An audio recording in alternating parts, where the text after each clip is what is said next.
Put God first. Put God first in everything you do.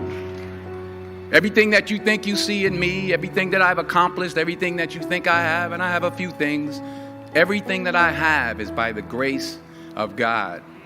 Understand that. It's a gift. 40 years ago, March 27th, 1975, it was 40 years ago, just this past March, I was flunking out of college. I had a 1.7 grade point average. I hope none of you can relate. I had a 1.7 grade point average. I was sitting in my mother's beauty shop. They still call it beauty shops now? What they call it now? Yeah, I was sitting in the beauty parlor. I was sitting in my mother's beauty parlor, and I'm looking in the mirror, and I see behind me this woman under the dryer. And every time I looked up, she was looking at me, just looking me in the eye. And I didn't know who she was, and I said, she said, somebody give me a pen. Give me a pencil. I have a prophecy. March 27, 1975. She said, boy, you are going to travel the world and speak to millions of people. Now, mind you, I was flunked out of college. I'm thinking about joining the army. I didn't know what I was going to do, and she's telling me I'm going to travel the world and speak to millions of people. Well, I have traveled the world, and I have spoke to millions of people. But that's not the most important thing, the success that I had. The most important thing is that what she taught me and what she told me that day has stayed with me since. I've been protected. I've been directed. I've been corrected. I've kept God in my life, and it's kept me humble. I didn't always stick with him, but he always stuck with me. So stick with him in everything you do. If you think you want to do what you think I've done, then do what I've done and stick with God. Number 2, fail big. That's right. Fail big. Today is the beginning of the rest of your life, and it can be very frightening. It's a new world out there. It's a mean world out there, and you only live once. So do what you feel passionate about. Take chances professionally. Don't be afraid to fail. There's an old IQ test with 9 dots, and you had to draw 5 lines with a pencil within these 9 dots without lifting the pencil. The only way to do it was to go outside the box. So don't be afraid to go outside the box. Don't be afraid to think outside the box. Don't be afraid to fail big, to dream big. But remember, dreams without goals are just dreams, and they ultimately fuel disappointment. So have dreams, but have goals. Life goals, yearly goals, monthly goals, daily goals. I try to give myself a goal every day. Sometimes it's just to not curse somebody out. Simple goals, but have goals. And understand that to achieve these goals, you must apply discipline and consistency. In order to achieve your goals, you must apply discipline, which you have already done, and consistency every day, not just on Tuesday and miss a few days. You have to work at it every day. You have to plan every day. You've heard the saying, we don't plan to fail, we fail to plan. Hard work works. Working really hard is what successful people do.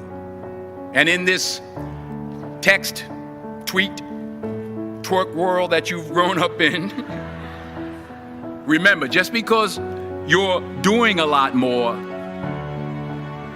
doesn't mean you're getting a lot more done.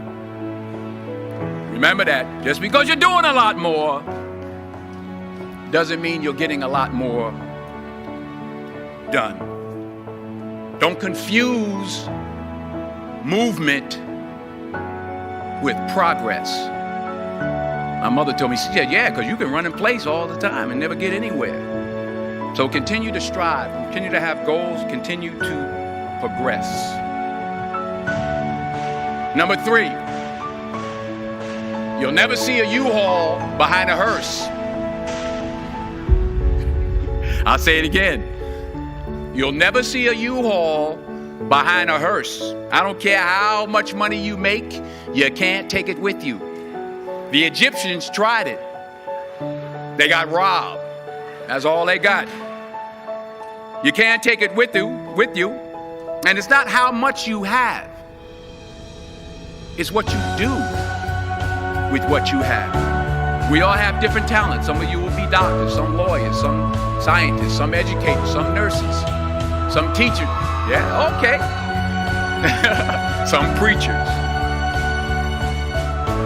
The most selfish thing you can do in this world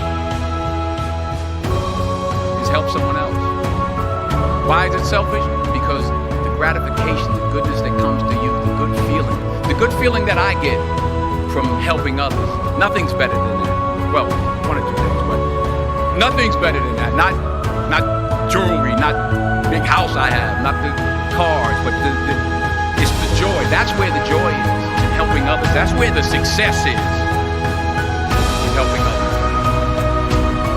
Finally, I pray that you put your slippers way under the bed tonight, so that when you wake up in the morning, you have to get on your knees to reach them.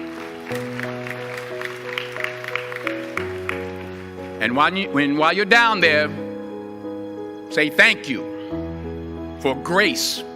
Thank you for mercy. Thank you for understanding. Thank you for wisdom. Thank you for parents. Thank you for love. Thank you for kindness. Thank you for humility. Thank you for peace. Thank you for prosperity.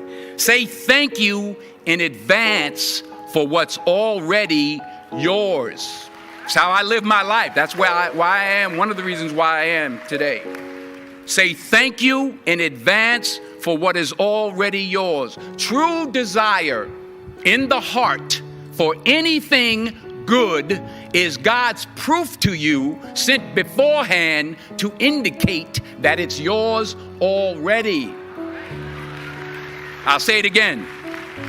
True desire in the heart, that itch that you have, whatever it is you want to do, that thing that you want to do to help others and to grow and to make money, that desire, that itch, that's God's proof to you, sent beforehand already to indicate that it's yours.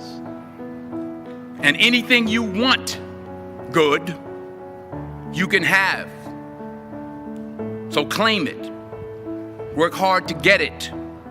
When you get it, reach back. Pull someone else up. Each one, teach one. Don't just aspire to make a living.